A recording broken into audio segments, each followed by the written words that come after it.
눈이 왜 안 나오셨어요 지난주에? 그러니까 내서 결석하시면 안 돼요 진짜. 너무 재밌었는데. 결석 안 돼. 선생님 오셨다. 복습 안녕하세요. 안녕하세요. 네, 잘 지내셨어요? 네. 네, 다들 분주하게 지내다가 또 이렇게 만나면 반갑죠. 네. 언제나 설레고 기대되는 마음들이 있고 그런데 오늘 하나님 말씀 함께 나누는 이 시간이 여러분들에게는 쉼이 되었으면 좋겠고 쉼일 뿐만 아니라 도전도 좀 되고 또 생기가 채워지는 그런 시간이 되었으면 좋겠습니다. 그동안 우리가 예레미야를 통해 봐왔던 건 뭐냐면 하나님을 등진 그 백성들이 돌아오라고 하는 부름에도 불구하고 돌아올 줄을 모르죠. 돌이켜서 원점으로 가서 새로운 길을 모색하면 좋으련만 꼭 어떤 생각이냐면 여기까지 온 게 너무 아까워. 맞아요. 여기까지 온 길이 너무 아까워. 길을 찾다 보면 바로 가지 않을까? 그러고 맹기적거리다가 결국은 길을 잃고 방황하는 경우가 우리 인생에 아주 많이 있습니다. 그래서 성경에서 얘기하고 있는 돌아오라고 하는 부름은 돌아오지 않는 인간들의 요구한 역사에 대한 도전이라고도 얘기할 수 있겠습니다. 오늘 수업 예레미야 9강 예언자의 탄식. 송정훈 학생이 11절부터 18절까지 읽어주세요. 네. 그때 이 백성과 예루살렘에 전할 자가 있어서 뜨거운 바람이 광야에 있는 헐벗은 산에서 내 딸 백성에게 불어온다 하리라. 이는 키질하기 위함도 아니요 정결하게 하려 함도 아니며 이보다 더 강한 바람이 나를 위하여 오리니 이제 내가 그들에게 심판을 행할 것이라. 보라, 그가 구름같이 올라오나니 그의 병거는 회오리 바람 같고 그의 말들은 독수리보다 빠르도다. 우리에게 화 있도다. 우리는 멸망하도다 하리라. 예루살렘아, 내 마음의 악을 씻어버리라. 그리하면 구원을 얻으리라. 내 악한 생각이 내 속에 얼마나 오래 머물겠느냐. 단에서 소리를 선포하며 에브라임 산에서 재앙을 공포하는도다. 너희는 여러 나라에 전하며 또 예루살렘에 알리기를 애워싸고 치는 자들이 먼 땅에서부터 와서 유다 성읍들을 향하여 소리를 지른다 하라. 그들이 밭을 지키는 자같이 예루살렘을 애워쌌나니 이는 그가 나를 거역했기 때문이니라. 여호와의 말씀이니라. 내 길과 행위가 이 일들을 부르게 하였나니 이는 내가 악함이라. 그 고통이 내 마음에까지 미치느니라. 네. 그동안 이제 얘기했어요. 돌아오라고 하는 경고에도 불구하고 돌아올 생각이 없는 백성들. 그들에게 이제 심판의 때가 닥쳐오는 겁니다. 그때라고 얘기를 하고 있어요. 그때 이 백성과 예루살렘에 전할 자가 있어서 그 뜨거운 바람이 광야에 있는 헐벗은 산에서 내 딸 백성에게 불어온다 하리라. 뭐 이 얘기는 복잡하지만은 지금 간단한 거예요. 너희 큰일 났어. 위에서부터 적군이 와. 이래도 되는데 이거를 굉장히 다양하게 변주하여서 설명을 하고 있습니다. 그 바람, 그 뜨거운 바람이라고 얘기를 하고 있죠. 이게 이제 바람이 불어온다고 우리들이 열풍을 생각하면 안 되고, 그러니까 심판자들이 이 예루살렘을 치기 위해 내려오고 있는 사람들이 몰려오고 있는 그 기세를 뜨거운 바람으로 지금 얘기를 하고 있고 은유적 표현이죠. 그런데 그 바람이 불어오는 까닭이 뭐냐면 키질을 하기 위함도 아니고 정결하게 하려 함도 아니에요 하고 얘기합니다. 공희 씨 키질이라는 거 알아요? 키질이요? 네. 열쇠 이게 계속 이렇게 키질. 이것도 키질? 키질. 키질. 옛날에 키라고 하는 게 있어가지고 농작물을 올려놓고 이렇게 까부르는 거. 저 그거 써보긴 했었어요. 그렇죠. 오줌 싸서. 네. 소금 받아오라고. 오줌 싸면 소금 받아오라고. 그게 키질이죠. 그러니까 이제 키질이란 말이 오늘 그걸 써본 기억이 없는 사람들에게는 어떤 건지 잘 모를 텐데 우리처럼 어린 시절에 키를 일상적으로 사용하던 사람들이 보면은 키질을 왜 하는지 알잖아요. 키질을 하다 보면은 알곡만 남고 나머지는 바람에 다 날려가잖아요. 이게 이제 키질이에요. 바람이 불어오는데 키질을 하기 위함도 아니고 알곡과 껍질을 구별하기 위함도 아니고 정결하게 하기 위한 것도 아니다. 정화를 위한 바람도 아니다라고 얘기합니다. 그 바람은 심판의 바람이라는 겁니다. 그 심판의 바람을 얘기를 하고 있는데, 자, 13절에 보니까 그가 구름같이 올라오나니 하고 말합니다. 구름같이 올라온다고 하는 건 어떤 의미일 것 같아요? 여러분 머릿속에 한번 떠올려 보세요. 어떤 게 구름 같은지. 두 가지 이미지가 하나 떠오릅니다. 네. 사람들이 많이 몰려있는 모습을 보면 우리가 흔히 구름같이 구름대같이 많은 사람 네. 그렇게 얘기하기도 네. 했죠. 그런데 이 구름은 그런 구름이기도 하지만 많음을 뜻하기도 하지만 말이나 혹은 많은 사람들이 한꺼번에 달려갈 때 먼지가 쫙하게 이는 먼지구름. 네. 먼지 구름도 떠올리게 되죠. 그러니까 그가 구름같이 올라오나니 그의 병거는 회오리 바람 같고 회오리 바람 모든 것 휩쓸어 가잖아요. 그렇죠. 땅에 있는 것들을 휩쓸어 가지고 막 하늘로 올리잖아요. 그러니까 그 기세가 맹렬하고 무시무시하다라고 하는 얘기고 그들이 타고 오는 말들도 얼마나 빠른지 독수리보다 빠르다. 여러분 그렇다고 해서 정말 그 객관적으로 말이 잘 달리는 말이 독수리보다 빠른가 이거 객관적으로 증명해 보려고 그러면 안 돼요. 네. 이건 문학적 표현인 것이죠. 네. 얼마나 빠른지 독수리보다 빠른 것 같아라고 하는 경험인 것이죠. 그러니까 자, 왜 저기 너희를 심판하기 위해 쳐들어와라고 하는 객관적 정보를 들었을 때와 머릿속에 그림이 그려져요. 막 저들이 오는 기세가 구름이 일어나는 것 같고 회오리 바람이 부는 것 같고 막 말들이 막 그 소리가 들려오는 것 같아요. 다급해지네요, 마음이. 그렇죠. 이미지만 떠오르는 게 아니라 인간은 감각을 느끼는 존재이기 때문에 이런 글들을 읽을 때 이미지도 떠오르지만 소리도 들려온단 말이에요. 네. 말 막 달리는 그 소리들이 들려오는 거예요. 그러자 사람들이 얘기합니다. 우리에게 화이토다. 우리는 멸망하게 되었도다. 공포에 사로잡히는 겁니다. 와, 이건 우리가 이 사람들을 어떻게 해볼 도리가 없구나 하는 공포가 다가온다는 겁니다. 그때 예언자가 얘기합니다. 예루살렘아, 내 마음의 악을 씻어버려라. 그러면 구원을 얻으리라. 내 악한 생각이 내 속에 얼마나 오래 머물겠느냐라고 얘기합니다. 자, 악한 생각이 내면에 자리 잡지 못하도록 해야 한다. 이 급박한 상황에서 벗어날 수 있는 길을 근본에서부터 돌이켜 보는 것입니다. 그런데 이 악이라고 하는 것은요, 여기 뭐라고 얘기를 하냐면은 죄악이라고 하는 것을 씻어버리라고 얘기를 했는데 예레미야는 알아요. 인간의 죄성이라고 하는 게 잿물로도 씻어지지 않고 비누로도 깨끗하게 되지 않아요. 우리가 예레미야 2장 공부할 때 나왔던 구절이에요. 네. 이게. 그럼 여러분 어떻게 해야 내 마음의 악을 씻을 수 있을까요? 이게 문제예요 지금. 어떻게 해야? 그렇네요. 어떻게 씻죠?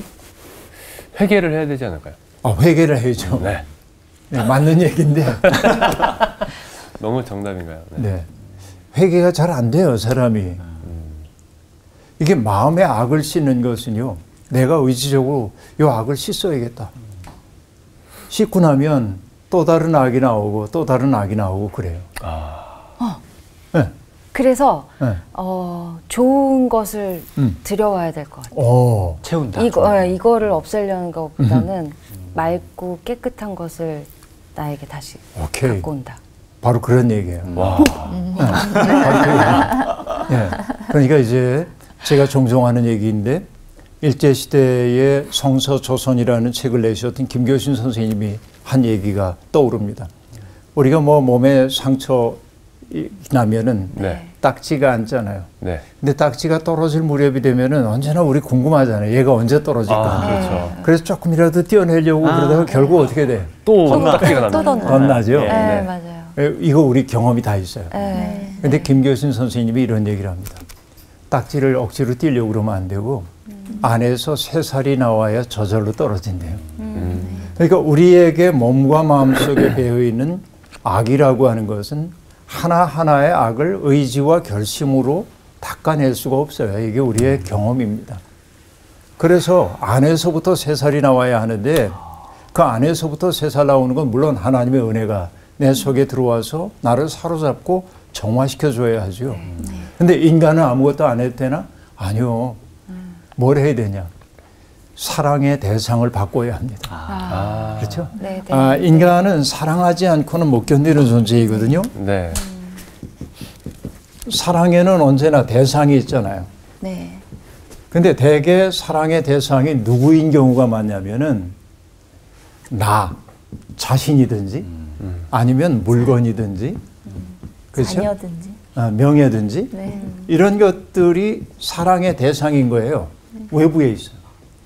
그런데 사랑의 대상 이런 것들일 때는 나는 맑아지기가 어려워요.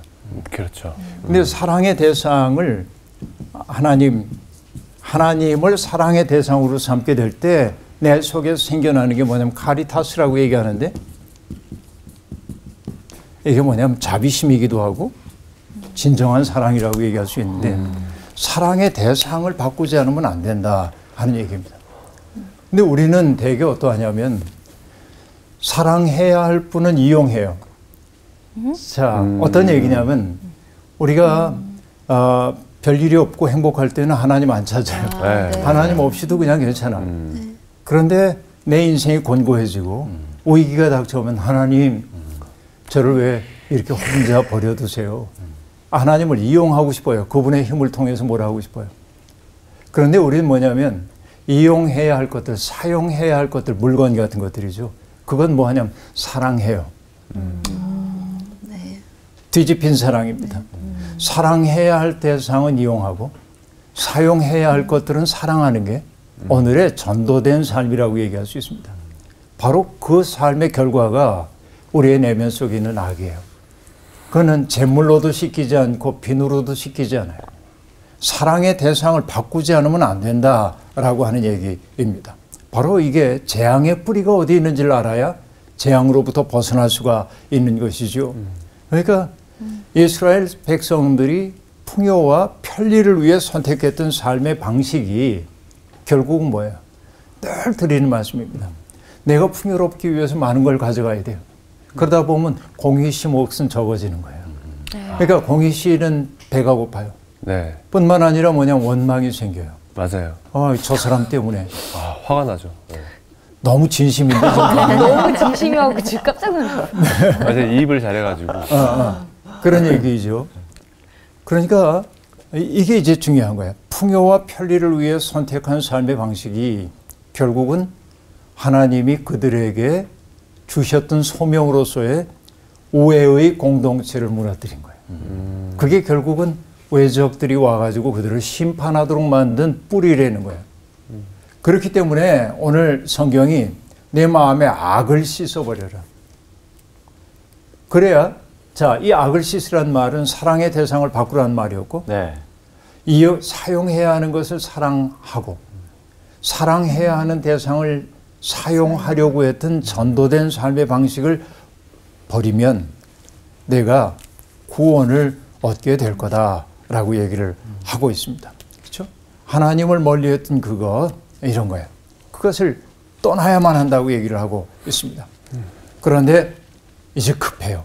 단에서 소리를 선포하며 에브라임 산에서 재앙을 공포하는도다라고 말합니다. 위에서부터 단이라고 하는 것은 이스라엘 그 영토의 제일 최북단을 의미합니다. 그래서 이제 단에서부터 보엘세바,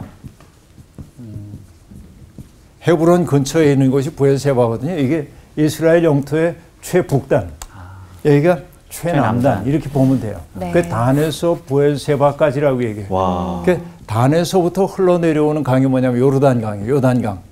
요단강. 단이 들어가죠. 네. 네. 단으로부터 흐른다야 요단강. 네, 요단강 그런 거예요. 요르단이라고 하는 게 단에서부터 흘러나와요. 단이라고 하는 곳에 보면은 정말 물이 콸콸콸콸 솟아나오거든요. 그 물이 흘러가가지고 그쵸 요단강을 형성을 하는 거예요.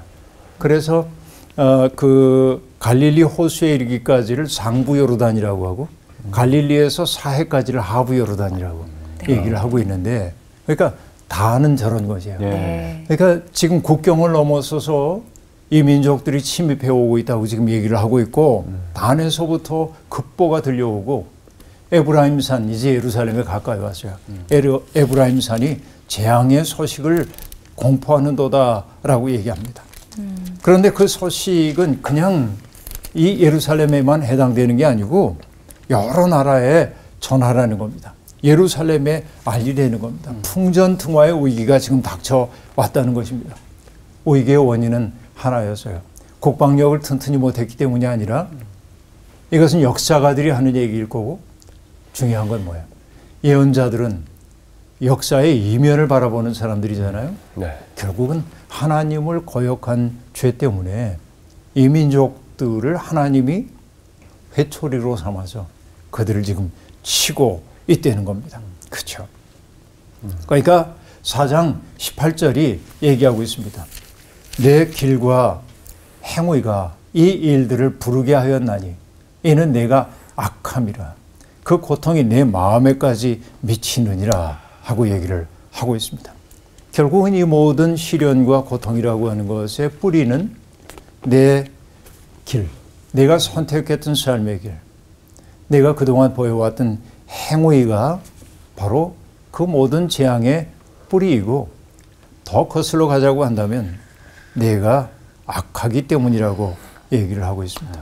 그 악함이 내 마음의 깊은 곳까지 미쳤다라고 얘기를 하고 있습니다. 그러니까 악한 뿌리에서부터 심판이 결국은 다가오게 되었다라고 말합니다. 고통스러운 일이죠. 네. 그 다음에 우리 19절부터 22절까지 공부할 텐데 나훈 씨가 읽어주세요. 네. 슬프고 아프다. 내 마음속이 아프고 내 마음이 답답하여 잠잠할 수 없으니 이는 나의 심령이 나팔 소리와 전쟁의 경보를 들음이로다. 패망의 패망이 연속하여 온 땅이 탈취를 당하니 나의 장막과 휘장은 갑자기 파멸되도다. 내가 저 깃발을 보며 나팔 소리 듣기를 어느 때까지 할꼬. 내 백성은 나를 알지 못하는 어리석은 자요. 지각이 없는 미련한 자식이라. 악을 행하기에는 지각이 있으나 선을 행하기에는 무지하도다. 자, 이런 현실을 바라보면서 예언자는 아픕니다. 예언자는 전에도 얘기했죠. 하나님의 정념을 느끼는 자라고 얘기했는데 네. 그 역사를 바라보고 있는 하나님의 마음이 어떤지를 고스란히 느끼는 자인데 예언자는 동시에 백성들의 아픔을 함께 아파하는 자예요. 미리 아파하는 자예요. 그래서 여기에 보면은 슬프고 아프다라고 번역을 해놨죠. 네. 슬프고 아파요. 그런데 여러분 그 성경책을 보면은 슬프고 아프다 옆에 일자가 있죠. 네. 여러분 가진 성경 네, 그렇죠? 네. 네. 그 밑에 주가 있어요. 뭐라고 네. 써 있어요? 내 네, 창자요. 네, 내 창자요. 바로 그 얘기입니다. 내 창자요, 내 창자요. 원문은 그런 거예요. 자, 그래서 새번역 성경은 19절을 이렇게 번역했어요. 아이고 배야, 창자가 뒤틀려서 견딜 수 없구나. 아이고 가슴이야, 심장이 몹시 뛰어서 잠자코 있을 수가 없구나. 나팔 소리가 들려오고 전쟁의 함성이 들려온다. 이게 내 창자요, 내 창자요. 예언자는 아직 실현되지 않은 미래의 고통을 아파하고 있어요. 그 시대를 알아요, 이렇게. 네. 근데 그냥 아파, 마음이 아파 그 얘기가 아니에요. 창자요, 창자요라고 말하는데 창자라고 하는 것은 옛날부터 사람들이 인간의 가장 깊숙한 정서가 머무는 자리라고 얘기했어요. 그래서 여러분 에절양이라고 한 말도 들어봤을 텐데 원숭이 잡아와가지고 그렇죠. 새끼 원숭이 잡아왔더니 어미 원숭이가 새끼 참아 버릴 수가 없어서 와서 잡았어. 그래서 어미 원숭이를 잡아봤더니 창자가 다 끊어져 있었다는 거 아니에요. 그 새끼의 슬픔 때문에. 그게 에절양 아니에요? 창자가 끊어지는 거죠. 그래서 우리도 뭐냐면 누군가 때문에 마음을 너무 쓰게 될 때 우리는 그렇게 얘기합니다. 정훈아, 내가 너 때문에 얼마나 애를 태웠는지 모른다. 애 끓는 슬픔 이런 말 하잖아요. 네. 애라고 하는 게 창자를 뜻하는 우리말이거든요. 애간장. 애간장 먹는다고 얘기하죠. 그러니까 인간의 가장 깊은 감정이 창자에 머문다고 사람들이 생각했어요. 예. 그래서 그럴 거예요. 뭐 신경 쓰고 나면 배탈 나잖아요. 네. 그렇죠. 네. 그런 경우들이 있잖아요. 네. 이게 참 묘한 경험입니다. 근데 예언자는 그것을 그대로 느껴요. 내 창자야, 내 창자야. 응? 이거 어마어마한 표현입니다. 아이고 배야, 창자가 뒤틀려서 견딜 수 없구나. 창자뿐만 아닙니다. 아이고 가슴이야. 네. 심장이 몹시 뛰어서 잠자코 있을 수가 없구나. 응? 여기에서 정말 내 마음이 아프고 내 마음이 답답하다라고 얘기하는 것은 어떤 의미냐면 내가 산고를 겪는 것 같아. 아기를 낳는 이 고통을 내가 지금 느끼고 있어. 심장의 아픔입니다. 우린 살면서 이런 아픔을 많이 경험하지는 않죠. 이건 늘 경험하면 살기가 어려운데 네. 그렇죠. 네. 그런데 여러분 재미나는 것은요. 예수님이 병든 사람들, 귀신 들린 사람들을 고쳐주실 때 예. 예수님의 마음을 나타내는 단어에 창자라는 단어가 들어가요. 오, 그럼. 스프랑크니조마이라고 한 단어는 스프랑크는 창자라고 하는 말이에요. 거기서 유래돼요. 그러니까 병든 사람을 볼 때 예수님이 안 됐네. 어쩌다. 이게 아니에요. 그러니까 그 사람을 보면서 당신의 애가 끓는 마음으로 그를 바라보시죠. 그래서 예수 그리스도를 통해 나타난 치유의 이적이라고 하는 것은 바로 그 마음에서부터 비롯됐다. 그러니까 예수님과 만난 사람들이 저분은 하나님의 아들이셔 라고 얘기할 수밖에 없는 까닭은 뭘 본 거냐면 남이 없는 큰 존재를 본 거야. 하나님은 자기 외부가 없거든요. 모두가 다 감싸 안고 있기 때문에. 그러니까 예수 그리스도를 통해 사람들이 느끼는 것은 가없이 큰 세계예요. 모두의 슬픔과 아픔을 품어 안고 있는.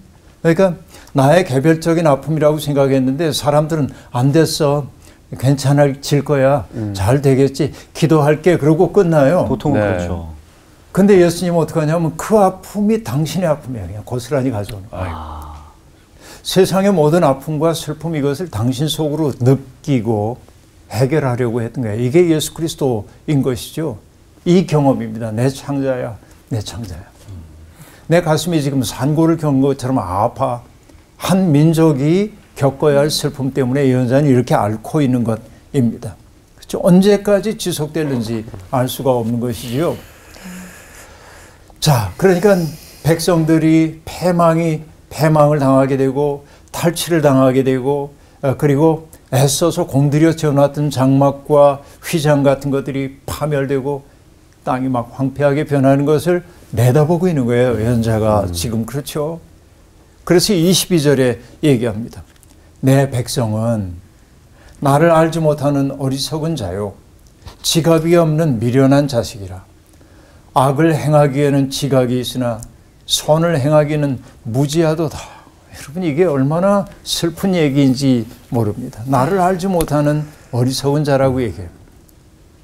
그러니까 하나님의 뜻대로 살 능력이 없어요. 백성들에게. 이게 문제예요. 삶이란 하나님의 마음을 향한 순례의 과정입니다. 하나님의 마음을 내가 알아차리는 데서 그치는 게 아니라 그 마음과 일치를 이루는 것. 이게 우리의 그 신앙생활의 목표예요. 저는 이것을 뭐라고 말하냐면 신앙생활의 목표라고 하는 거 하나님의 마음 알아차림인데 철들 신앙이라고 하는 건 영성이 깊어진다고 하는 것은 하나님의 마음을 알아차리기 시작하는 거예요. 이게 영성이 깊어지며 그래서 하나님이 내가 바라는 거 안 해주셔도 괜찮아. 그 지형이 되면 하나님 저를 당신의 뜻대로 사용하여 주십시오. 저는 아무래도 좋습니다. 다만 나를 통하여 당신의 뜻이 이루어지길 바랍니다. 이게 영성이 깊어지며 하나님의 마음을 알기 때문에 그런 거예요. 그런데 이 백성은 나를 알지 못한다. 날마다 성경책을 옆에 끼고 다니고 예배드리고 새벽기도 빠지지 않고 그러는데 어떤 말을 듣냐면 이 백성은 어리석어서 나를 알지 못하는도다. 이러면 여러분 이거 얼마나 슬픈 일이에요. 그런데 그에게도 슬픔이지만 하나님도 슬프시잖아요. 이게 지금 우리들의 모습이란 말이죠. 이게 슬퍼요. 그런데 그런 못난 사람들인데 하나님은 여전히 그들을 내 백성 버릴 수 없는 거예요. 왜냐하면 그 백성과 언약이 맺어졌기 때문에 그렇습니다. 자, 그들의 문제는 뭐예요? 악을 행하는 데는 재빨라요. 네. 그런데 선을 행하는 데는 무능력하다라고 얘기합니다. 여러분, 이거 뭐 누구 가리킬 것도 없어요. 맞아요. 자기만 네. 살펴봐도 알 수 있는 일인데요. 네. 왜 그럴까요? 왜 우리가 이 모양이죠? 성악설이 맞는 말인가요? 아담 형님이, 이부 형님. 네. 인간은 본능적 이기심이 있죠. 네. 왜냐하면 몸을 가진 존재이기 때문에 그렇습니다. 본능적으로 내 고통이 먼저잖아요. 그렇죠.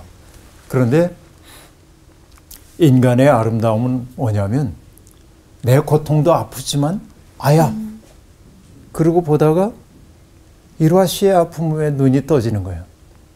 아유 얼마나 힘들까. 그래서 일화 씨의 아픔을 해결해 주려고 마음 쓰는 게 인간다움이에요. 그런데 기적은 어디에 있냐면 일화 씨의 아픔을 해결해 주기 위해서 몸을 낮추다 보면 나의 아픔을 잊어. 나를 짓누르고 있던 무게가 사라짐을 경험하게 돼요. 이게 바로 십자가의 체험이란 말이죠.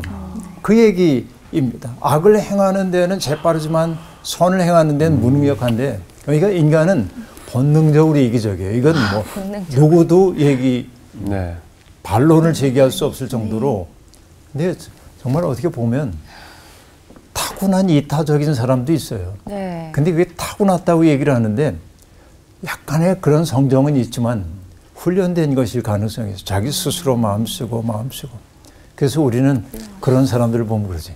야, 저 사람은 나실이냐? 나실이냐? 구별된 성자. 사람이야. 나실이냐? 이제 그렇게 얘기하는데요. 내 사람들이 선을 행하기보다 악을 행하는 까닭은 본능적 이기심 때문이기도 하지만 두려움 때문에 그렇기도 합니다. 어떤 두려움이냐면 자신의 안전에 대한 두려움. 내가 괜찮을까? 어? 자기를 지키고 싶은 마음이 있어요. 그 말은 내가 나를 지키려고 하는 거예요. 하나님을 신뢰하기보다는 나의 방법에 의지할 때가 많이 있어요.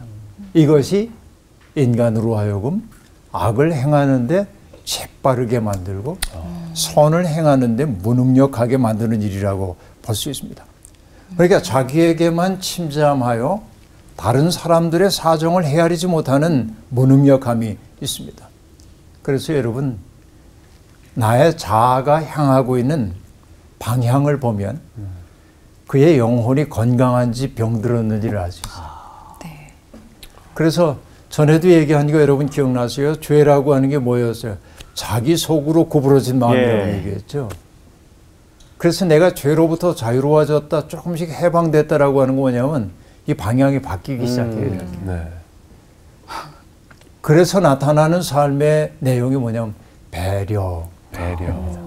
남을 늘 배려하며 살게 되는 거죠.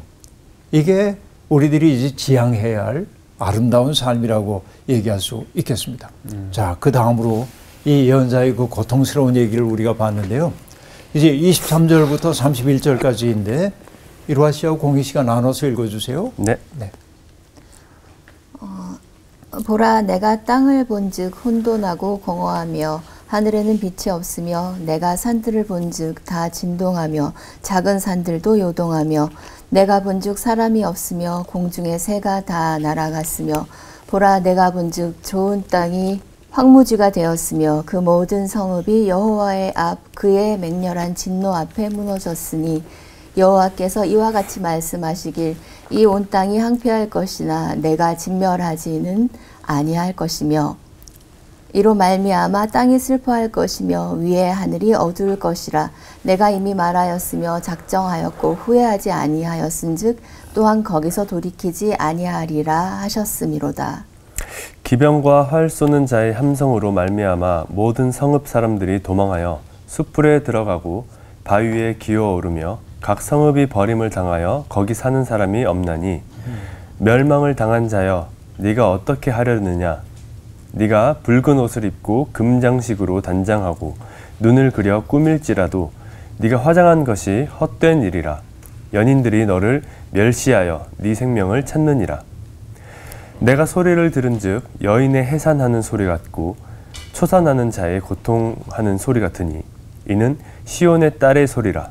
그가 헐떡이며 그의 손을 펴고 이르기를 내게 화가 있도다. 죽이는 자로 말미암아 나의 심령이 피곤하도다 하는도다. 네. 앞에서는 예언자가 얼마나 그 시대 때문에 아파했는지 미리 예언자의 아픔을 얘기했다면 예언자가 지금 보고 있는 현실을 얘기하고 있는데 네. 여기에 그 23절부터 26절을 보면은 자 23절 처음에 보라가 나오죠. 네. 24절에 보면 산들을 본즉 나오죠. 네. 25절에 내가 본즉 나오죠. 네. 26절에 보라가 나오죠. 네.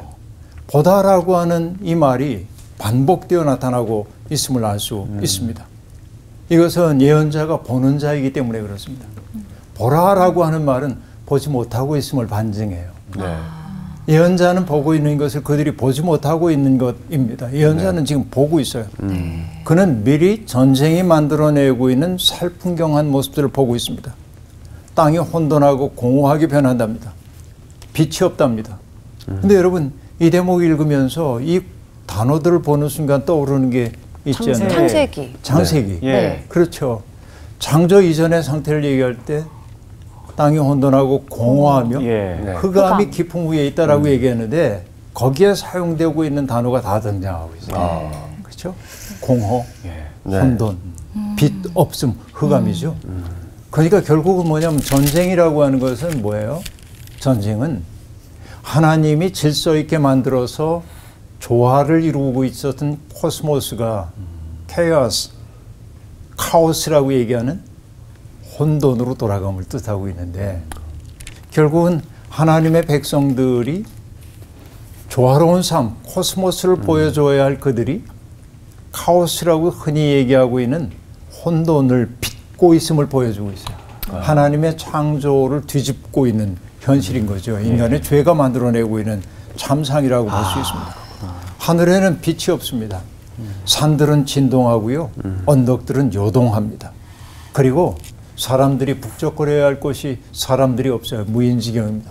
더 슬픈 건 하늘을 아는 새조차 사라져버려요. 여러분 레이첼 카슨이라고 하는 분이 봄의 침묵이라고 하는 책을 쓴 적이 있는데 1960년대 미국에서 농약 사용이 너무 많아지게 되니까 이게 얼마나 비참한 일을 만들어내게 되는지를 경고한 환경 경고에 대한 매우 중요한 책인데 거기서 제일 끔찍한 건 뭐냐면 어느 날 새소리가 들려오지 않을 거라. 봄이 되어도 새소리가 들려오지 않는 세상을 얘기하고 있는데 그 레이첼 카슨이 보여주고 있는 그 목시적 상황이 예레미야는 이미 내다보고 있어요. 전쟁으로 말미암아 사람도 사라지고 공중을 나는 새조차 없는 그때가 올 거다. 그렇게 좋았던 땅은 황무지로 변하게 될 거고 성읍조차 무너지게 될 것이다 라고 얘기합니다. 그러나 이것으로 끝은 아닙니다. 27절에 보면 여호와께서 이와 같이 말씀하시길 이 온 땅이 황폐할 것이나 내가 진멸하지는 아니할 것이며 하나님의 심판은 완전한 파괴를 의도한 것은 아닙니다. 언제나 하나님은 파괴하지만은 그 속에서 희망이 자라나도록 만드는 것이지요. 그래서 희망이라고 하는 것은 언제나 전면적으로 다가오는 법이 없습니다. 모두에게 희망은 없어요. 아주 작게 시작됩니다. 여러분 작을 소자를 보면은 이렇게 돼 있잖아요. 예. 네. 어떤 모양이에요 이게? 우는 찡그리는 건가? 눈을 찡그려요. 코, 눈이요? 이게 대지야 대지. 아. 근데 싹이 싹이 나오는 거. 싹 이렇게 올라와요. 예. 그때 들리잖아요. 네. 땅이. 땅이 이렇게 들리는 오픈되는 거네요. 그죠? 아. 네. 희망은 언제나 뚫고 저렇게 나오는 오는 거예요. 예, 아주 아주 작게 작게. 시작이 되는 거예요. 희망이라고 하는 것은. 그래서 성경은 예언자들을 통해 주어지고 있는 희망이라고 하는 것은 언제나 어떻게 다가오냐면 남은 자들을 통해. 그렇죠?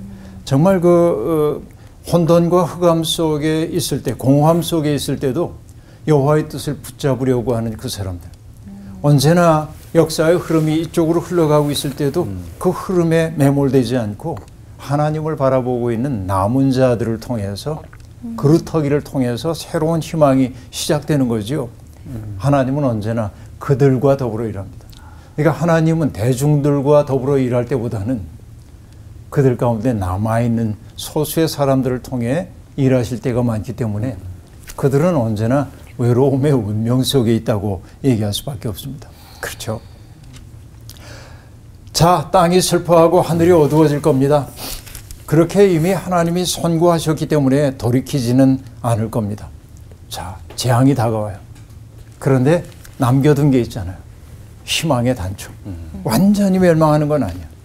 기병들이 달려오고 활 쏘는 자들의 함성이 들려오고 사람들은 막 숲을 속으로 몸을 숨기고 그리고 사람들로 북적이고 있던 성읍들은 버림받고 그래요. 그러면 어떻게 해야 합니까 이제는? 하나님 우리가 정말 잘못했습니다. 이제는 정말 하나님 개입해 주십시오 그래야 되는데 네. 정신을 못 차려요. 왜 그럴까 진짜. 30절을 보면요. 4장 30절을 보면 이게 30절을 제가 실감나게 하느라고 예. 세 번역으로 읽어볼게요. 네. 예. 그런데 너 예루살렘아 내가 망하였는데도 내가 화려한 옷을 입고 금 패물로 몸 단장을 하고 눈 화장을 짙게 하다니 도대체 어찌 된 셈이냐. 너의 화장이 모두 헛일이 될 것이다. 너의 연인들은 너를 경멸한다. 그들은 오직 너를 죽이려고만 한다라고 얘기합니다. 예. 자, 지금 뭐냐면 연인들에게 잘 보이고 싶어가지고 화장을 해요. 네. 패물로 장식을 합니다. 그렇죠? 네. 이게 무슨 얘기예요 지금? 너무 당황스럽네요, 정말. 당황스럽죠. 네. 아니 전쟁이 돼가지고 폐허가 됐는데 이게 무슨 소린가? 이게 뭐냐면 예. 하나님께로 돌아가야 할 백성들이 하나님께로 안 가고 연인들에게 달려가요. 그 연인들은 뭐예요? 우리를 도와줄 강대국. 그러니까 애굽이 우리를 도와줄까? 어떤 나라가 우리를 도와줄까? 그럼 도와달라고 하려면 그냥 가면 안 되잖아요. 선물도 가져가야 되고 네네. 내가 잘 보여야 하고 예언자는 그걸 이렇게 표현합니다. 진짜. 배물을 하고 네. 짙은 화장을 하고 눈썹도 그리고 예쁘게 보이려고 그러고 가는데 그 연인들은 어이구 예쁜 거 그러질 않는다는 거예요. 얘가 완전히 망하게 됐구나. 그럼 얘를 이용해 가지고 내가 어떤 이득을 취할 수 있지 이런 생각만 한다는 거예요. 그렇죠. 예언자의 현실인식은 정말 탄탄합니다. 어떤 섣부른 낙관론 같은 게 여기에 작동 안 해요. 그러네요. 네. 자, 멸망이 기정사실처럼 표현되고 있습니다. 유다가 힘을 빌리고 싶어하는 강대국들도 그들을 죽이려고만 하지 그들을 도와줄 생각은 없는 것입니다. 그래서 예언자는 듣습니다. 내가 소리를 들은 즉 여인의 해산하는 소리 같고 초산하는 자의 고통하는 소리 같으니 이는 시온의 딸의 소리라. 그가 헐떡이며 그의 손을 펴고 이르기를 내게 화가 있도다. 죽이는 자로 말미암아 나의 심령이 피곤하도다 하는 도다. 오늘 읽었던 본문의 앞에서는 이미지를 떠올렸죠. 구름이 막이는 것 같고 그렇죠. 네. 군대가 행진해 오는 그 모습을 그렇게 봤는데 마지막에는 뭐로 지금 청각적 이미지. 네. 해산하는 해산한 여인이 소리. 막 그 고통받고 네. 있는 그 소리가 예언자의 귓전에 들려오는 것처럼 절규잖아요. 절규잖아요. 이제는 죽음이죠. 이렇게 얘기를 하면 사람들이 정말 우리 정신 차려야 돼. 그러면 얼마나 좋겠어요. 그렇죠. 이 얘기를 듣고도 저 사람 무슨 얘기하는 거야? 불길하게. 이게 인간의 버릇입니다. 그래서 우리들도 돌이킬 줄 아는 사람이 성숙한 사람이에요. 넘어지지 않는 사람이 아니라 넘어진 후에 일어나서 지향을 바로 하는 사람이 아름다운 사람이에요. 예언자의 이야기는 지속됩니다. 오늘 수업 여기서 마칠게요. 네, 감사합니다.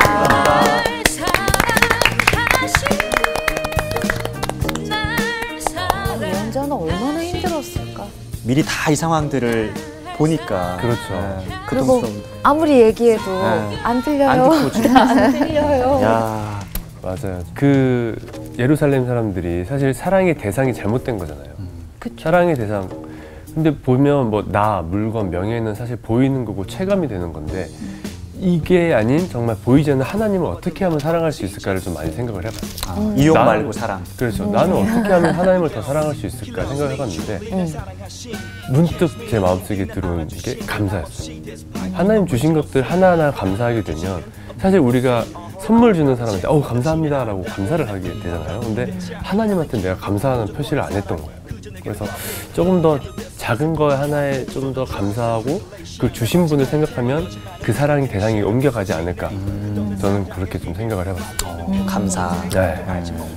저는 그 예수님의 그 사랑 잠깐 말씀하셨는데 예수님도 아이고 배야 내 창자 이럴 정도로 우리의 고통에 그렇게 반응하시고 함께 아파하신다는 그게 저한테 확 꽂혀가지고 날 이렇게 생각하시고 나의 고통을 아파하시는 예수님이신데 내가 너무 나에게로만 이렇게 지향하고 있는 게 아닌가. 이거를 좀 나도 좀 타인에게 또 예수님에게로 좀 향해야겠다. 저는 저 스스로 많이 요즘 힘든 시기를 지나고 있는데 다시 돌이키는 삶을 살아야겠다. 10번 넘어져도 11번 일어나고 네, 그런 생각이 있습니다. 하나님께로 다시 돌이키는. 돌이키는 한 그러면 한 주 동안 우리. 유턴하는 삶을 한번 네, 하나님한테 가요. 네, 좋습니다. 네, 그래요. 다음 주에 네. 봬요.